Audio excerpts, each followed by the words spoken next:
¿Qué tal, amigos, amigas? Bienvenidos, bienvenidas. Este es Desde el Paralelo 10, un espacio que hemos pensado y que hemos diseñado desde la Facultad de Ciencias Sociales para con las distintas actividades sustantivas que hacen nuestras personas investigadoras, nuestro personal docente y también personal administrativo de la facultad, pero también pensando un poco en las posibles relaciones de nuestras distintas disciplinas de las ciencias sociales con otras posibilidades explicativas, es que pensamos en el programa en esta oportunidad trazando un puente prácticamente, una forma de relacionarnos de manera distinta y también de reconocer y de conocer formas de aproximarnos a la realidad social, a la realidad económica, cultural, a las prácticas de los seres humanos como tales, desde otras posibilidades explicativas. Y por eso me honro en presentar a la persona invitada en esta ocasión a nuestro programa Desde el Paralelo 10, quien, bueno, todo lo hemos seguido de manera, al menos desde mi caso, de una manera didáctica, aprendiendo de sus reflexiones y de sus valoraciones, tanto aquí internamente en la universidad, cuando él pues comparte sus reflexiones en las redes sociales y en las redes institucionales y en otros espacios, pero también cuando tenemos la posibilidad de observarle en los distintos medios de comunicación nacional que lo han tomado para sí como referencia en estos meses, en estos años ya que llevamos de este proceso contingente, por decirlo de alguna manera, y eso nos llena de orgullo. Juan José, bienvenido bueno, primero bienvenido a tu casa, a la Facultad de Ciencias Sociales, y bienvenido a este espacio desde el Paralelo 10. Bueno, muy buenas tardes, Guillermo, a vos y a todas las personas que van a observar este programa. Espero que quienes lo vayan a ver en el estreno y quienes lo van a ver después en las grabaciones disfruten de esta conversación, porque creo que lo que vamos a hacer es precisamente conversar. Yo más bien te agradezco muchísimo tus comentarios con respecto al trabajo que hacemos en la universidad. Yo creo que quienes estamos en academia tenemos la obligación de trascender a nuestro ámbito puramente de estudio y de trabajo. Tenemos que ver las cosas con una mayor amplitud. Necesitamos profundizar en algunas otras cosas que no son parte necesariamente de lo que nuestra profesión se supone que nos dice que tenemos que hacer, porque cada vez entendemos que no podemos ser víctimas de esa barbarie del especialismo que nos decía Ortega y Gasset en su momento y que cada vez se pone más de manifiesto. Entonces, pues es muy rico desde las ciencias de la salud, tal vez desde las ciencias naturales, conversar con vos, que sos cientista social, que yo no sé si se dice cientista social o científico social, pero me gusta más la primera que la segunda.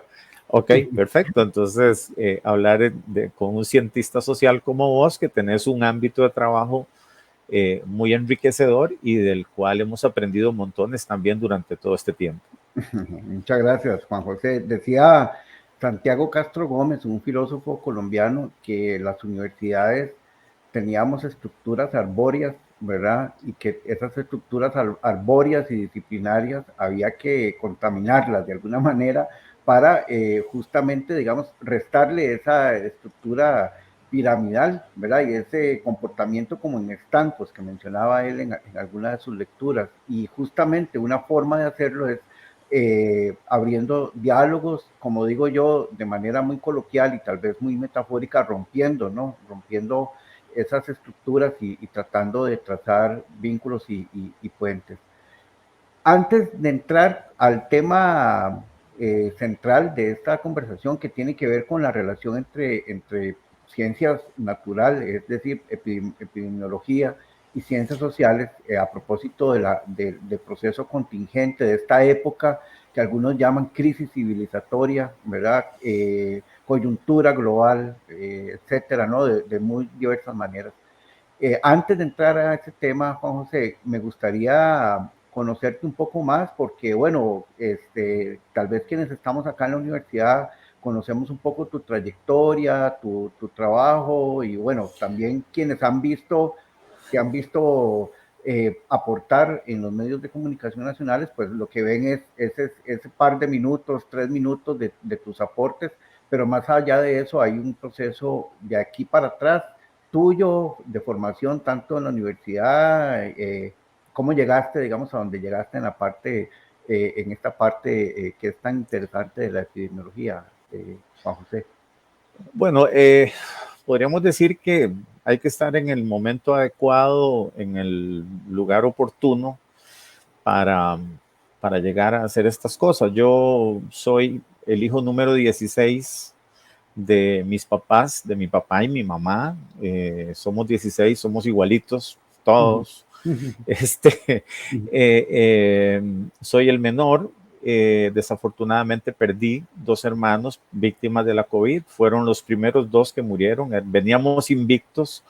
De hecho, 6 meses antes del fallecimiento de mi primer hermano, habíamos celebrado 50 años de ser hermanos, que estábamos celebrando mi natalicio.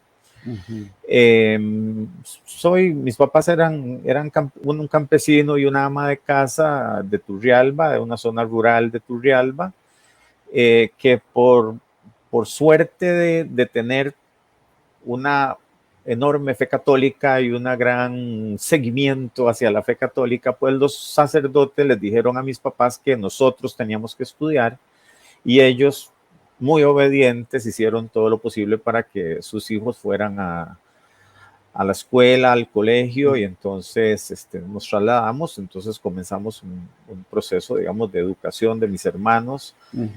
Yo tuve la oportunidad de ir a un colegio, fui a un colegio agropecuario, el Colegio Agropecuario de la Suiza, del cual me gradué. Estando ahí, precisamente quien hoy trabaja en la Vicerrectoría de Vida Estudiantil, Idalí Cascante, era la orientadora, era una chiquilla, Idalí. Y ella fue la que me ayudó a llenar los papeles para entrar a la Universidad Nacional y yo ni cuenta me di a lo que ni sabía en lo que me estaba metiendo hasta que me di cuenta que había sido admitido en la Universidad Nacional. Vine a estudiar acá. Para un turrialbeño de zona rural era muy difícil entender ese shock cultural con una Heredia que era una Heredia de 1988, ni siquiera era la de ahora, pero aún así había un choque cultural. Me gustó enormemente la Universidad Nacional porque yo la sentía como un colegio muy grande, pero muy bonito porque todos nos conocíamos y entré a estudiar veterinaria. Yo no sabía que era tan difícil entrar a la escuela de veterinaria hasta que estuve en el proceso. Pasé maravillosos años en la universidad. Estando acá me surgió la oportunidad de hacer una maestría aquí mismo en la Universidad Nacional, y estando en la maestría, quien era mi supervisor y también digamos que mi jefe, metió un programa, pero un paquete de cooperación internacional con la Universidad de Wageningen en Holanda, en los Países Bajos, y así surgió la oportunidad de que yo estudiara epidemiología. Yo soy un enamorado de lo que hago como veterinario que soy. Yo trabajo en producción animal y salud de la producción. Y como cuando me pongo otro sombrero, pues entonces soy epidemiólogo y soy profesor de epidemiología, y he tenido la suerte de en 20 años formar casi 500 personas en cuestiones de posgrado en epidemiología. Entonces, así es un resumen más o menos rápido, y aparte de eso me gusta leer bastante, me gusta escuchar programas de formación personal, no tanto de coaching y esas cosas, que eso no me llama mucho la atención. Y bueno, pues aquí estamos. Juan José, vieras qué interesante escuchándote relatar de manera rápida ciertamente tu biografía. qué determinante que es el contexto, digamos, la geografía personal, digo yo, la geografía individual, el contexto histórico tuyo, digamos, viniendo de Turrialba, me imagino que fue muy determinante eh, también ese elemento histórico tuyo para tomar la decisión, por ejemplo, de entrar a estudiar veterinaria y ya luego hacer esa especialización. Con lo de Turrialba, quisiera, bueno, dejar una pregunta para más adelante, porque ciertamente a Turrialba no la teníamos en el radar, al menos, al menos yo no, en el tema, por ejemplo, de las cuestiones ambientales, y vemos que últimamente Turrialba, digamos, ha sido duramente castigada, ¿no? Por estos fenómenos que no son solo naturales ni ambientales, son producto de la relación del hombre con las, ¿verdad? Con las disposiciones naturales. Pero vamos a ir entonces a Antrópicos que llaman. antrópicos, exactamente, antrópicos. Vamos a ir avanzando entonces en este programa.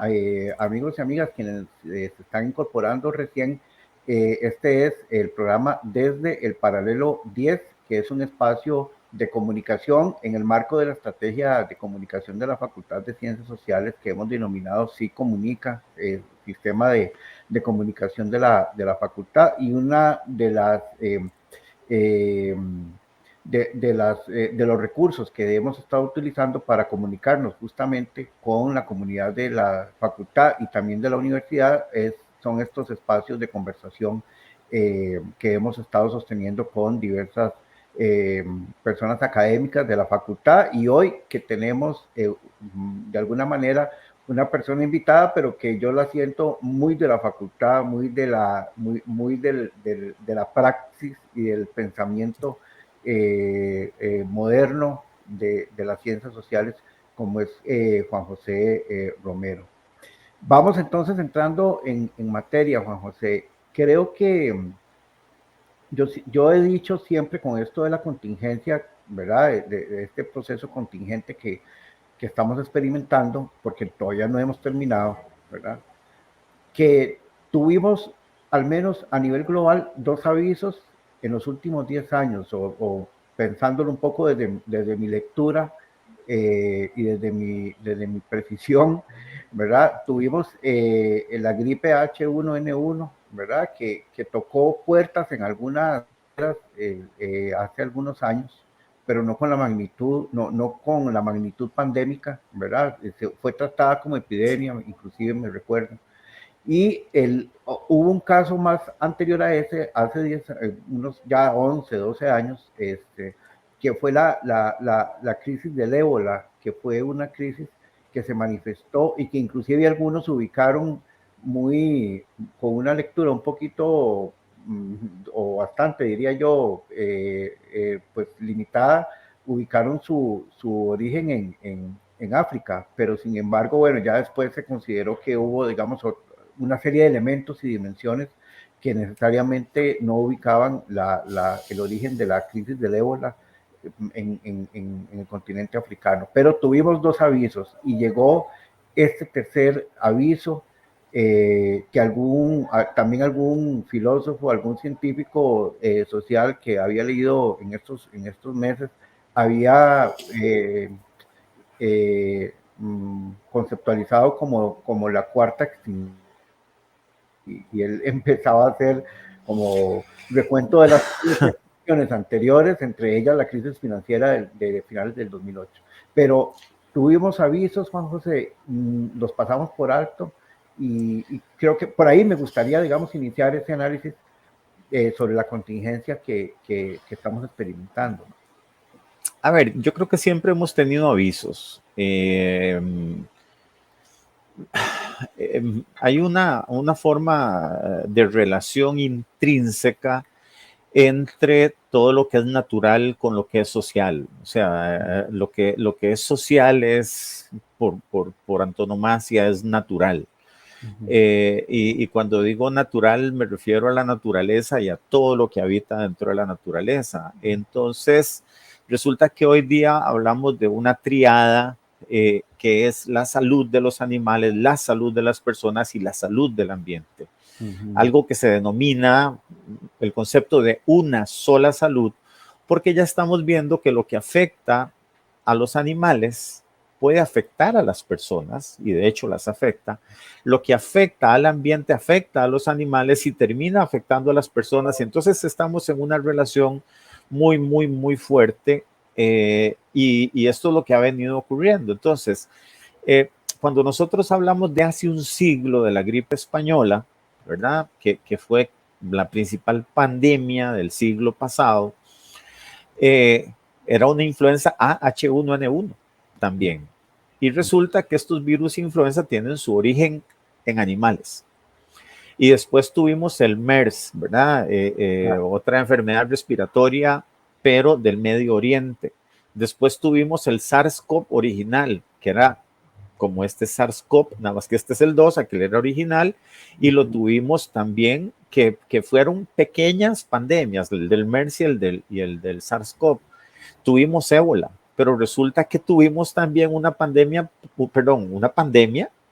por VIH, y se nos olvida que esa también fue una pandemia. Y resulta que esas pandemias todas han tenido una relación con los animales y de los animales en su ambiente. Y hemos tenido una globalización de la malaria, por ejemplo, y resulta que la malaria tenía su origen precisamente en los trópicos y se ha extendido, digamos, vamos a ver, los parásitos, los virus, las bacterias encuentran muy bien montarse en un avión o en aquel momento montarse en un barco e irse de un continente al otro, de un país al otro, y al encontrarse con las condiciones ideales, ¡puf!, se desarrolla la epidemia y eventualmente la pandemia. Entonces, avisos hemos tenido siempre. Avisos hemos tenido siempre. Lo que pasa es que no los hemos leído o no los hemos leído bien. Y la otra cosa es que quizás nosotros hemos estado tan ensimismados en lo que es el desarrollo, y no vamos a entrar en teoría social sobre lo que es desarrollo y lo que podemos conceptualizar como el desarrollo. Pero bueno, el desarrollo muy probablemente está relacionado con la ruptura de la frontera, de la frontera agrícola, ¿verdad? Entonces nosotros queremos extender la frontera agrícola, y al ir haciéndolo, estamos invadiendo terrenos, territorios, ecosistemas en donde había una simbiosis, donde los animales convivían con sus virus, con sus bacterias, y no les producía ningún daño, era completamente tranquilo aquello, y entonces llega un externo, que se convierte en un hospedador accidental, y en ese hospedador accidental, ahí sí se produce la enfermedad. Y entonces lo que acabamos de ver con la viruela del mono es más o menos eso. Igualmente, lo que pasó con el ébola es más o menos lo mismo. Lo que pasó con el VIH, lo que pasó con el SARS-CoV-2 es más o menos lo mismo. Entonces, la lectura siempre ha sido la misma. Si nosotros nos vamos a meter a invadir un territorio que no es el nuestro, ¿qué pasó con la malaria? La malaria vivía en el dosel del bosque, en los insectos en el dosel del bosque, y en los monos que habitaban el dosel del bosque. Si cortamos los árboles, nos traemos el dosel para abajo, y entonces nos traemos los animales y nos traemos los vectores. Y nosotros andamos al nivel del suelo. Pues entonces así comenzó esa historia, y así han sido muchas. Entonces, los mensajes siempre los hemos tenido. Ahora que vos estabas hablando de las inundaciones con el río Turrialba y todo esto, el mensaje siempre lo hemos tenido. Si usted le va a construir a la vera del río, si usted construye en las partes altas, impermeabilizando, esa agua tiene que correr para algún lado. Para algún lado, ¿cuál es? El río, y entonces el río se crece. Esos mensajes los hemos tenido siempre. Entonces uno podría decir que de alguna manera estas enfermedades pandémicas de alguna manera también tienen un origen antrópico, si somos completamente sinceros. Absolutamente, Juan José. Yo, bueno, suscribo este enfoque y además esta manera de decirlo, porque a veces se nos olvida la responsabilidad que tenemos, digamos, como seres humanos. Recuerdo hace algunos años que que visitó a la Universidad Nacional el teólogo Leonardo Boff, y en ese momento, ¿te acordás que Leonardo decía que estábamos en los últimos 5 minutos? Que si no hacíamos algo ya, estábamos en los 5 minutos de la civilización. Y bueno, yo creo que el relojero, el secundero de ese reloj sigue avanzando y sigue cobrándonos las cosas que nos está cobrando en los últimos años, ¿no? Ahora con mucho mayor intensidad que antes. Estamos conversando en esta oportunidad de nuestro espacio desde el Paralelo 10, un espacio desde la Facultad de Ciencias Sociales, con el colega académico de nuestra Universidad Nacional, Juan José Romero. Y bueno, ya conocimos una primera, un primer registro biográfico de cómo llega primero a la veterinaria y luego a la epidemiología, y estábamos escuchándole explicarnos un poco, además como histórico, ¿no? El tema de los avisos, ¿no? Que ha sido fundamental, porque mucha gente piensa que esto que nos ocurrió desde el 2020 fue, digamos, absolutamente disruptivo. Puede haber sido disruptivo en el sentido de que nos tocó vivirlo en una época,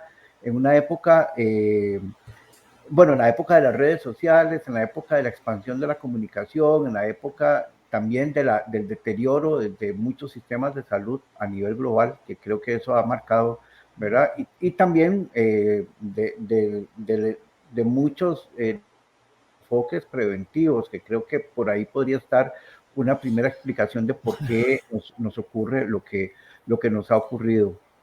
Eh, José, Perdón, Memo, perdón, dime. Memo, sobre eso, hay múltiples estudios que se han estado publicando que precisamente nos hablan de eso, de que precisamente países con sistemas de salud empobrecidos, sistemas de salud que han sido cada vez más vulnerabilizados con respecto a la extensión y con respecto a la inclusión, son los que más duro han sufrido las consecuencias de la COVID-19. Hay múltiples reportes que se pueden encontrar en las mejores revistas del mundo.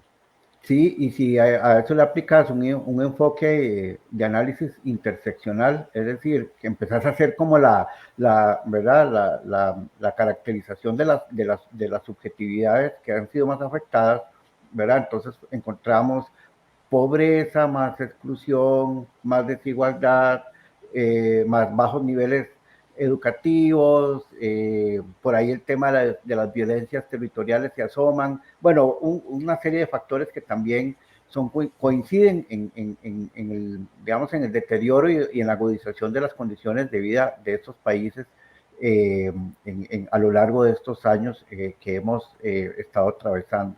Decía anteriormente que uno de los elementos más insistentes, Juan José, para tratar de conversar con la ciudadanía sobre estos temas es justamente el lenguaje y el nivel del lenguaje. A menudo los medios de comunicación nos solicitan a quienes andamos aportando, digamos, en medios de comunicación cierto lenguaje llano, ¿verdad? Pero es que yo pienso que en este tema, digamos, bueno, había que explicarle con las palabras que fueran precisas a la gente lo que estaba ocurriendo, ¿verdad? En primer lugar, y luego todo el tema de los comportamientos, ¿verdad? Y vos ha sido muy insistente, digamos, en ese tema, aún ahora, digamos, aún recientemente, cuando pareciera ser que a la gente se le olvida que todavía estamos en medio de este proceso, ¿no?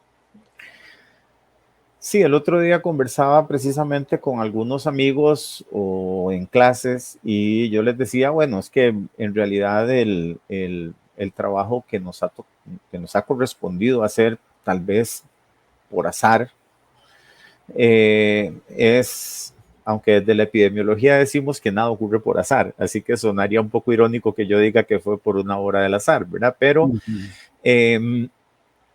lo que nos ha correspondido es tratar de hacer de traductores entre lo que la ciencia dura nos pone y la población en general.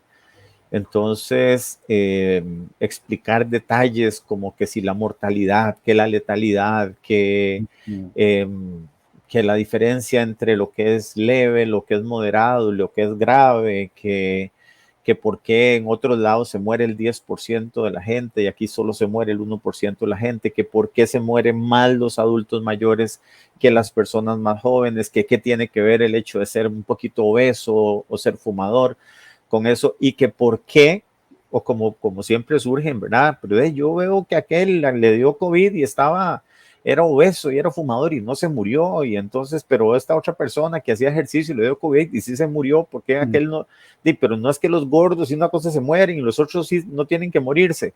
Bueno, hasta esas cosas, digamos que uno se ve en la necesidad de tratar de explicar hasta donde es posible. Pero también aquí lo importante en esto, Guillermo, es no llamar a la alarma, pero tampoco al exceso de confianza. Aún en este momento, por ejemplo, en España están viviendo la séptima ola. En España están viviendo la séptima ola. En España están contando más o menos 108,000 muertos desde que inició la pandemia. Uno puede decir, bueno, 108,000 de 64 millones de gentes, pues pareciera no ser mucho, pero 108,000 siempre son un montón. Y estamos hablando de un país desarrollado, estamos hablando de un país con un sistema de salud muy bueno, muy parecido al de nosotros, que es de seguridad social y otra serie de cosas.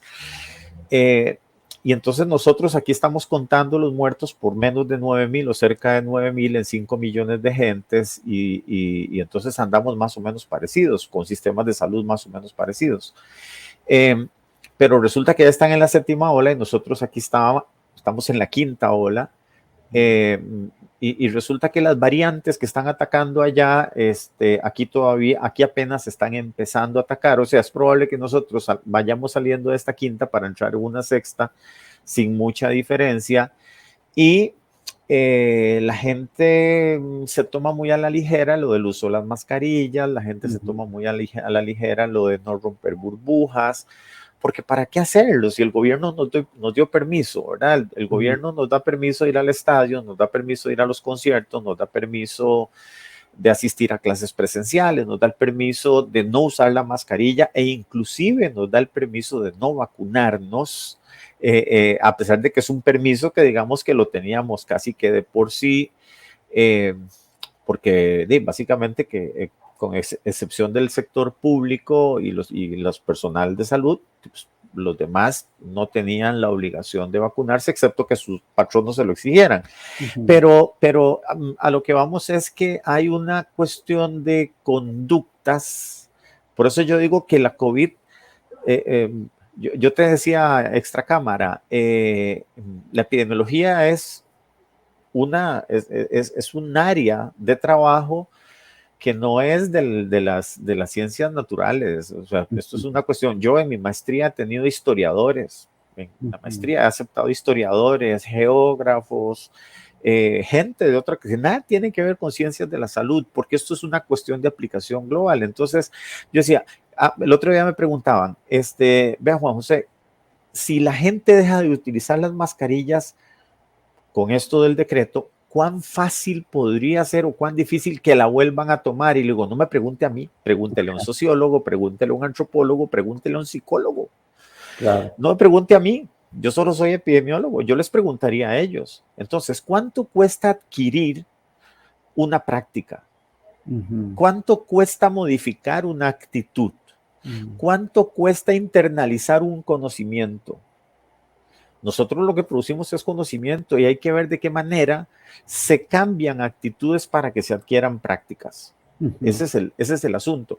Pero digamos que uno dice, bueno, pero y no es que el epidemiólogo se dedica a los numeritos y a las tendencias y a los modelos y qué sé yo qué.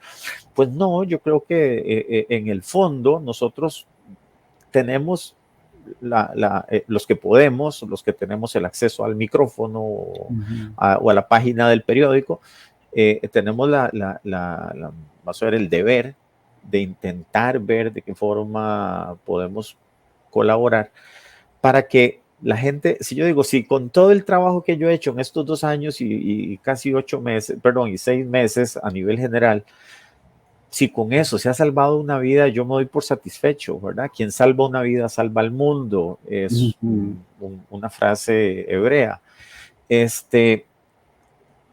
Yo digo, bueno, si por lo menos una persona no fue a dar al hospital por el trabajo que yo hice, ya es suficiente, porque estar en el hospital es demasiado feo.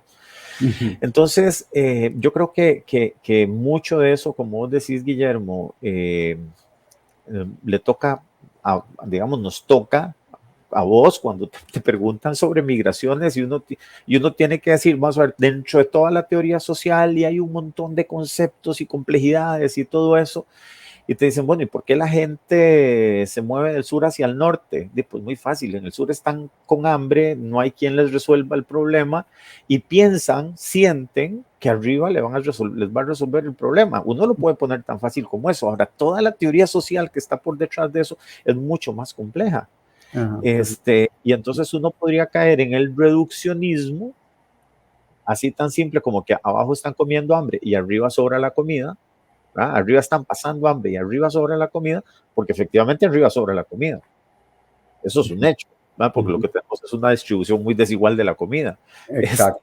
Entonces, pero vos no puedes decirlo así, no lo puedes reducir a algo tan simple como eso, como investigador social, ¿verdad? Como cientista social. Lo mismo sucede con nosotros desde las ciencias. Perdón, la epidemiología no es una ciencia, desde la epidemiología como área de intentar descubrir cosas y aportarle al conocimiento. A propósito de esto, bueno, estamos conversando en esta emisión desde Paralelo 10 con Juan José Romero, académico de la Universidad Nacional, epidemiólogo,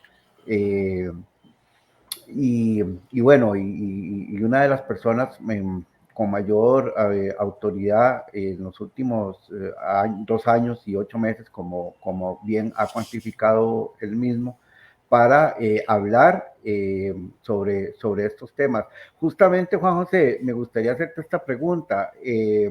Bueno, la gente empezó a oír de epidemiología por aquí, epidemiología por allá, epidemiólogo Juan José, y hay otros colegas también tuyos que han, ¿verdad? Han también asumido algunos espacios, ¿verdad? Como para explicar algunos elementos que hemos estado viendo en estos meses previos. Y una de las cosas que más se ha resaltado es el tema de la predicción o los comportamientos predictivos, pero estoy completamente seguro que a eso no se resume la epidemiología. Entonces, si alguien, justamente acabas de dar una conceptualización que me parece muy, muy interesante, no es una ciencia, es una disciplina dentro de las ciencias naturales, ¿no? Pero si alguien quisiera preguntarte, bueno, ¿qué estudia de epidemiología? ¿Cuáles son como sus herramientas? ¿Verdad? Ahora conversábamos extra cámaras también de una especie de ajuste que Abelardo Morales y yo, colega de acá de la facultad, hicimos hace muchos años, de una herramienta que esa es propia de la epidemiología, ¿verdad? Que es el sitio Centinela, que es lo que le llamaríamos en ciencias sociales una especie de estudio de caso, ¿verdad? Así. Pero digamos, ¿en qué consiste la epidemiología, digamos, en tus palabras, Juan José? Bueno, es que la epidemiología es tan amplia, yo podría decir que dígame cualquier cosa y yo le digo cómo aplico la epidemiología. Si usted me dice piedras de río y yo le digo cómo aplicar la epidemiología. Usted me dice parabrisas de carros y yo le digo cómo aplicar la epidemiología. Dígame dónde no, ¿verdad? Entonces, cuando a veces yo me pongo a ver, puchis, la deserción escolar se estudia desde la epidemiología, los divorcios se pueden estudiar desde la epidemiología, los accidentes de tránsito se pueden estudiar desde la epidemiología. ¿Qué no se estudia desde la epidemiología? Ahora, si usted me dice, ¿y qué es un epidemiólogo? Pues yo diría que es un esclavo del método. Yo me declaro esclavo del método, ¿verdad? Ahora, ¿cuál método? Pues el método científico y dentro del método científico el método epidemiológico. que tiene sus propios acercamientos, pero hay muchos métodos epidemiológicos, porque tengo el método epidemiológico para estudiar brotes, para estudiar epidemias y pandemias. Yo puedo tener un método epidemiológico para investigar un sistema de vigilancia. Yo puedo tener un método epidemiológico para investigar los divorcios o para investigar inclusive hasta los matrimonios, si eso es lo que queremos, la violencia y todo eso. Es muy interesante, pero eso depende de la apertura mental que uno tenga para decir, usted dígame algo, y usted me dice mariposas, y yo le digo en cómo podemos aplicar la epidemiología con las mariposas. Entonces, esto depende mucho de la amplitud de mente, digamos, de cada quien, porque uno podría decir que la epidemiología es una disciplina que estudia las enfermedades y sus determinantes, y aquí es muy interesante, porque, y sus determinantes en su distribución geográfica, en sus tendencias, en sus comportamientos y eso. La gente cree que sí, que uno tiene una bolita de cristal y entonces dice, sí, pasado mañana vamos a tener 200 casos más que hoy. Eso es casi cierto si uno utiliza las herramientas adecuadas con los datos adecuados. Pero no es eso, son cosas muchísimo más sencillas a como pueden ser cosas muchísimo más complejas, ¿verdad? Y hay niveles de epidemiología a los que yo ni siquiera aspiro porque no tengo el conocimiento. Puede ser que tenga la capacidad, pero digamos que me son bastante ajenas. Entonces es una cosa tan amplia, tan amplia, tan amplia que en realidad sus aplicaciones son muchas, pero porque uno entiende su función, digamos, como científico y como un aplicador del método científico de forma robusta, de forma honesta, de forma, digamos, bastante estricta, de tal manera que ya le digo, yo soy una persona medianamente libre, reconociendo la heteronormatividad que, digo yo, la heteronomía que nos gobierna, porque no somos tan autónomos como creemos, dicho sea de paso, ¿verdad? Pero digamos que yo me siento muy libre, excepto cuando estoy aplicando el método científico.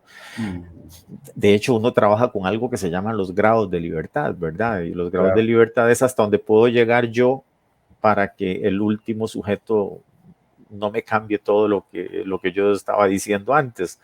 Entonces, sí, yo creo que la epidemiología es algo que precisamente ahora que vos estábamos comenzando a hablar, digamos, uno ve los objetivos del desarrollo sostenible, después podríamos hablar sobre el origen de los objetivos y el propósito que tienen los países ricos para que los países pobres paguemos por sus pecados mientras ellos nos pagan a nosotros por ver cómo les expiamos sus pecados, pero de cualquier manera, digamos que tener los objetivos del desarrollo sostenible, ahí está metida la epidemiología, por ejemplo. ¿Verdad? Entonces, cuando hablamos de la eliminación de la pobreza, cuando le hablamos de que la gente tiene que eliminar las guerras y todas esas cosas, bueno, estamos hablando de epidemiología de una u otra manera.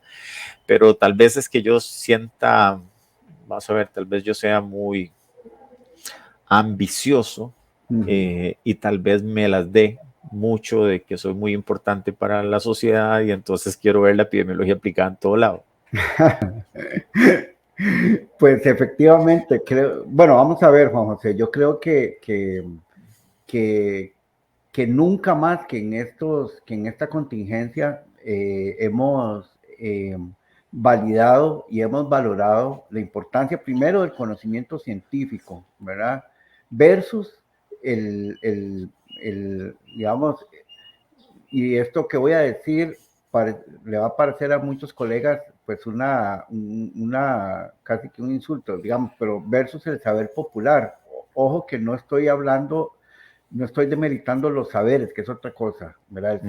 Los saberes que son tan importantes y que son la base, digamos, de nuestras prácticas socioculturales y ya después el conocimiento científico, digamos, contribuye a su fortalecimiento. Pero en esto, digamos, ¿verdad? Bueno, vamos a ver, con saber popular estoy hablando inclusive hasta de los discursos de las, ¿verdad? ¿Cómo se llama? De las noticias falsas, ¿verdad? Estas tendencias que operaron o que han operado en estos años, ¿verdad? Con mucha, ¿verdad? Con mucha rapidez en redes sociales y en otros espacios, ¿verdad? Donde un día sí y otro también se prestan para, ¿verdad? Para la reproducción de discursos sin ningún sustento. El sustento y el fundamento, y como vos decís, el rigor del método, ¿verdad? Y si le aplicas la sensibilidad, porque yo sí creo que al menos, digamos, eso es lo que yo percibo, digamos, vos sí tenés como esa sensibilidad para vincular una cosa con la otra. Y ahí entonces quisiera como ir planteando el tema del puente que le llamo yo entre la epidemiología y las ciencias sociales. Eh, Hay quienes dicen, Juan José, que en esta coyuntura se echó de menos a la ciencia social, digamos, como que no hubo un peso, digamos, ¿verdad? No se aquilató convenientemente el rol que podría haber jugado la ciencia social, al menos aquí en Costa Rica, para explicar, para acompañar procesos de política pública, por ejemplo. ¿Vos cómo lo ves? Como diría el finado Parmenio Medina en su programa La Patada, póngale la firma. Póngale la firma, yo le pongo la firma, yo insisto.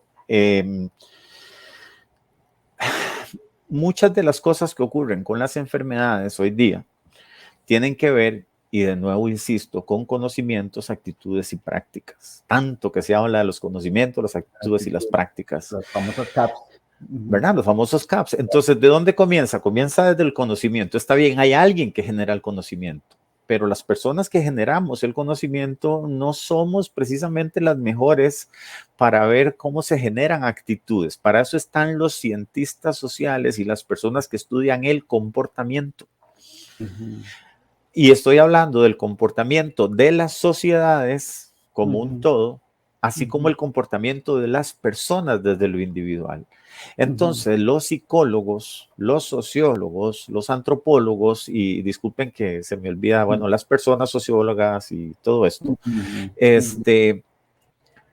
sí, no han tenido el rol que deberían de tener. O sea, se les echó un poco, se les echó un poco de trabajo a las personas psicólogas cuando se comenzó a hablar de las enfermedades o de los padecimientos o los trastornos mentales, porque la gente estaba en el encierro y entonces comenzamos a tener muchísimos problemas de violencia intrafamiliar, de agresiones, divorcios y empresas que quebraban, y entonces esto producía, digamos, gentes que estaban más o menos digamos, algunos predispuestos a la depresión, pues entraban en depresión y cosas por el estilo, y entonces se vio a las personas psicólogas desde la enfermedad, pero no desde la prevención del evento o desde la explicación de las conductas que nos interesaría. Pensemos en mercadólogos, por ejemplo, también, que son de alguna u otra manera, son gente que son expertos en comportamiento para vender ideas. Y entonces yo siempre critiqué que el ministro de Salud que salió, que hizo un gran trabajo, en sus mensajes siempre fue muy plano. Sí, muy plano, ¿verdad? No había grandilocuencias, excepto en ciertos momentos, pero el mensaje no es igual para todo el mundo. Yo no le puedo llegar a un campesino igual que le puedo llegar a alguien que vive en las torres de condominios de Escazú. Son poblaciones muy diferentes y yo no les puedo hablar igual. Entonces, las campañas que tienden a llevarle el conocimiento a la gente para crear en ellos actitudes que deriven en prácticas, creo que ahí estuvo mal. ¿Por qué? Porque la gente de las ciencias sociales fue puesta de lado. Y resulta que uno dice, bueno, ¿y qué, por ejemplo, con la gente de historia, o qué, por ejemplo, con la gente de las artes, y qué, por ejemplo, con la gente de las otras? Se desperdiciaron también. Digamos, se desperdiciaron en el sentido que algo tendrían que habernos dicho los historiadores, las personas que trabajan en historia, con respecto a estos mensajes, y llevarnos a contextualizar y a decirnos las cosas. Miren, es que cuando pasó esto, estaba pasando estas otras cosas, y esta cosa que ocurrió hace un siglo, uno puede decir, bueno, es que con la gran pandemia del siglo pasado, de la gripe española, Claro, es que estábamos en medio de la Primera Guerra Mundial y que una cosa y que la otra, pero el contexto general, ¿será que uno no lo podría poner en el contexto parecido al que nosotros tenemos ahorita en algunas otras cosas que tal vez no nos parecen tan evidentes, pero que están ahí? Bueno, historiadores, por ejemplo. Y uno dice, y un historiador, ¿qué con esto? Pues es cuestión de ponerse a pensar un poco. Y la gente de las artes. Bueno, ¿será que desde las artes visuales yo puedo llevar mensajes que la gente me los capten bien y entonces sea interesante, no sé, digamos con un performance, decirle a la gente por qué utilizar bien las mascarillas? Por ejemplo, y no caer en esa moda furries que yo en algún momento escribí por ahí, ¿verdad? Entonces, en un performance de gente de artes, o en una obra, o en un monólogo, inclusive en un monólogo mudo, en una mímica, nos transformen el mensaje y nos digan cómo utilizar bien una mascarilla, o cómo guardar distancia, o cómo lavarnos las manos y la importancia de eso con respecto a las... ¿Y por qué, digo yo, por qué desdeñamos a esta gente que pudo haber tenido un rol fundamental y que lo puede seguir teniendo de aquí para el presente? Uno podría decir, bueno, es que las propuestas tal vez debieron haber venido de ellos, y yo no sé si fue que no vinieron o si fue que no las buscamos, o tal vez fue que se dieron ambas circunstancias, pero yo creo que son cosas, tal vez vamos a ver, tal vez yo tiendo a ser demasiado optimista, ¿verdad? Y entonces yo en todo veo algo, ¿verdad? Decía mi psicóloga en algún momento, es que me dice, Juan José, usted es demasiado resiliente, y yo con usted no puedo, porque en todo anda buscando, en todo ve algo bueno, en todo ve alguna posibilidad. Yo siempre, eso es lo que a mí que no me digan no, porque a mí eso es lo que más mal me cae. Si usted me va a decir, si usted me va a decir, usted como dice decano, me dice no, usted dígame, no, pero podemos ir por aquí. Ok, pero podemos ir por aquí. Lo que usted me está proponiendo, no, pero podemos hacerle un arreglito. Eso es lo que yo busco. Entonces, uno dice, imaginémonos, no sé, un pintor en la Universidad Nacional, o un artista plástico que tenemos maravilloso como Herbert Bolaños, desarrollando algo de arte que nos pinte, que nos diga algo con respecto a la COVID, que nos impacte. O los muchachos maravillosos, la gente maravillosa que tenemos en danza o en teatro, o la gente, puchis. Y uno dice, ¿y qué con COVID? Todo con COVID. Claro. Todo con COVID, todo con salud. Y así en psicología, y así en arte, en las letras, y así en la filosofía. ¿Por qué no? O sea, yo creo que el asunto es ser creativo. La creatividad es la que nos puede llevar a tener colaboraciones, y no solo en cosas que parecieran muy evidentemente vinculadas. La psicología sí está muy evidentemente vinculada, la sociología muy evidentemente vinculada. Por eso es que, así a manera de anécdota, cuando yo estaba haciendo el programa de estudio para epidemiología, entonces en los requisitos de ingreso puse, prácticamente yo puse de cualquier persona con bachillerato. Me dijeron, no, eso no se puede. Entonces, bueno, personas en ciencias de la salud, o afines, en ciencias sociales, o afines, ¿verdad? O afines. Y entonces me dicen, no, es que no puede poner afines. Entonces yo dije, bueno, ¿pero qué diablos? Entonces tengo que poner todas las carreras existentes ahí. Entonces se me hace más grande el documento, pues, porque aquí cualquiera puede entrar. ¿Por qué? Porque esto es de aplicación para todo. Es que todo trasciende a la salud. Claro, no es, aquí voy a decir una barbaridad, pero me la digo por cualquier manera, no es aplicación absurda que está queriendo hacer el Comité Ético Científico de la Universidad Nacional de lo que es salud, porque esa es otra cosa, ¿verdad? Pero es que todo trasciende a la salud, porque todo tiene a la hora de la hora que ver con cuán bien yo me sienta, y la colaboración que uno pueda tener con la gente. Entonces, ¿qué tiene que ver epidemiología con ciencias sociales? Todo. De hecho, desde, digamos, uno puede hablar de los determinantes sociales de la salud, ¿verdad? Y entonces uno puede hablar desde Alma Ata en 1978 hasta hasta la epidemiología crítica del doctor Briel, y de lo que se llama la determinación social desde las vistas del sur. Entonces hay aquí en América del Sur una forma de ver la epidemiología en forma crítica que precisamente tiene que ver cómo las desigualdades, cómo las inequidades tienen una influencia tremenda sobre lo que podríamos llamar nosotros los patrones de salud y enfermedad de los países.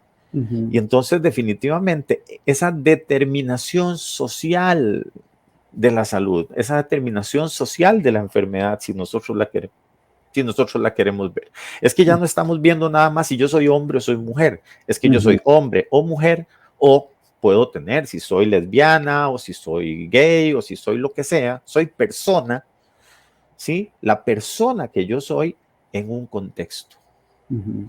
Y estoy en un contexto tan simple como el contexto de yo con mi pareja, o el contexto de yo con mi familia, el contexto de yo con mi trabajo, el contexto de yo con mi barrio, el contexto, y ahí lo voy ampliando. El contexto de yo con mi sistema de salud, el contexto de yo con mi sistema de empleo, el contexto de yo con la hacienda, el contexto de yo con todo. Y entonces cuando nos damos cuenta, claro, si a mí me están cayendo durísimo con el precio de la gasolina, yo comienzo a perder un poquito de salud.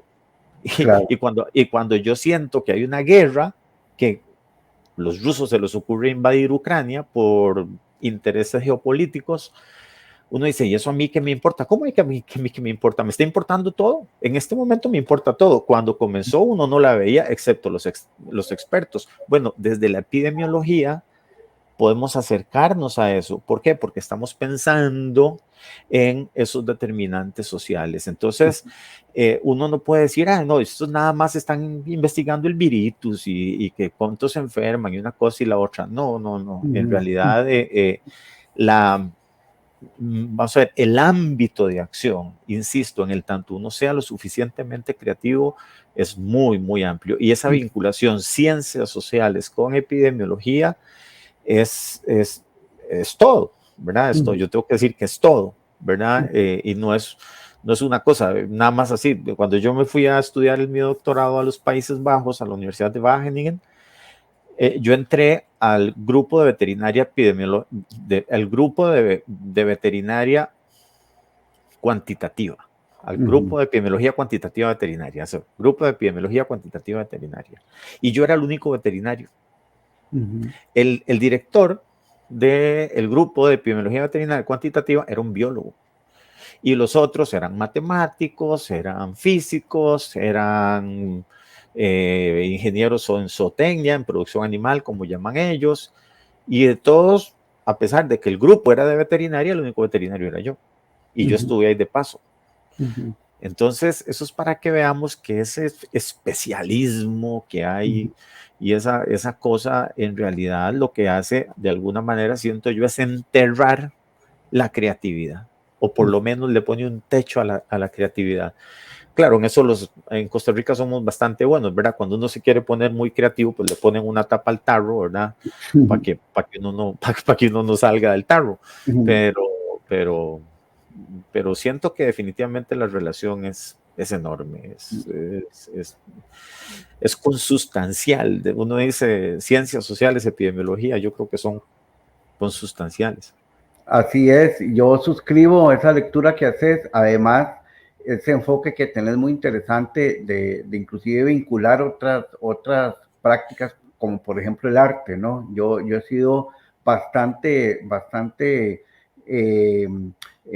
digamos, exultante con relación a la potencialidad que tiene el arte, inclusive como un recurso para transitar, digamos, épocas difíciles. Y vos le señalás otro camino al arte también para exponer, para expresar, para presentar de una forma creativa también las distintas dimensiones y las distintas aristas de un proceso que estamos viviendo. Y yo creo en esa potencialidad. Además de que con esta explicación que nos acabas de hacer, Juan José, creo que está clarísima ese puente que hay que trazar. Creo que ahora más que nunca se impone la construcción de estos puentes, ¿verdad? Entre prácticas, entre disciplinas, entre procesos que nos ayuden tal es la complejidad de lo que estamos viviendo que se necesitan explicaciones complejas, sin entender que lo complejo puede llegar inclusive a las audiencias que necesitamos llegar como universidad y a los públicos y a las poblaciones que necesitamos llegar como universidad, a las comunidades, a las personas en situaciones de riesgo, a las personas en condiciones de vulnerabilidad, todo lo que vos y yo conocemos. Juan José, este programa, bueno, ha sido maravilloso, de mucho aprendizaje, se me fue volando el tiempo de conversación con vos, pero bueno, tenés que saber que las puertas de la facultad están abiertas, creo que es un buen momento también para trazarnos posibilidades de trabajo conjunto entre las facultades y entre las distintas disciplinas y bueno, de eso se trata también este tipo de ejercicios de comunicación, que es conocernos y también pues, llevar posibilidades de abordaje de las distintas dimensiones a la realidad que es a la que nos debemos, ¿no? Reiterarte el agradecimiento, Juan José, por haber sacado el rato para conversar con nosotros aquí desde el Paralelo 10 y bueno, decirte que esta es tu casa y que de alguna manera te vamos a estar molestando también para otras iniciativas que estamos pensando llevar adelante con estos temas. No, fue un placer para mí y no, jamás va a ser molestia. Uh-huh. Yo, pues como le digo, yo soy Universidad Nacional, a mí me sacan sangre y sale sangre una, pero por encima de todo yo soy un funcionario público y yo me debo a la gente que paga mi salario, que es el pueblo de Costa Rica, así que desde donde me llamen, desde dentro de la universidad, desde fuera de la universidad, a donde me llamen porque valoran mi trabajo, pues ahí iré. Y para servirte siempre. No, encantadísimo en haber conversado con vos, conocerte un poco más y bueno, aquí esta es tu casa. Ahí me disculpas si me pongo muy parlanchín. Para nada, de eso se trata. Y para uno como facilitador de esos procesos de comunicación es realmente maravilloso encontrar una interlocución con la que uno pueda conversar y que amplíe en conocimientos, en explicaciones y en descripciones como vos lo hiciste en este programa, Juan José. Así que para nada, un placer enorme. Esto ha sido desde el Paralelo 10, amigos y amigas de la Facultad de Ciencias Sociales y de la Universidad Nacional. Yo agradezco a mi equipo de producción, empezando por Mariana Ramírez, quien es la productora de este espacio, y también el equipo de apoyo, Gisela Rojas y José Mario Paniagua, compañeros de la facultad que me acompañan en esta aventura de comunicarnos de distintas formas acá en la universidad, en la facultad, y esperen nuevas entregas. Les voy a solicitar que compartan este programa en sus redes sociales, en sus espacios, que lo compartan, que lo comenten, porque solo de esta forma vamos también trabajando una vía horizontal de comunicarnos entre todos y todas acá en la universidad. Hasta la próxima Desde el Paralelo 10. Hasta luego.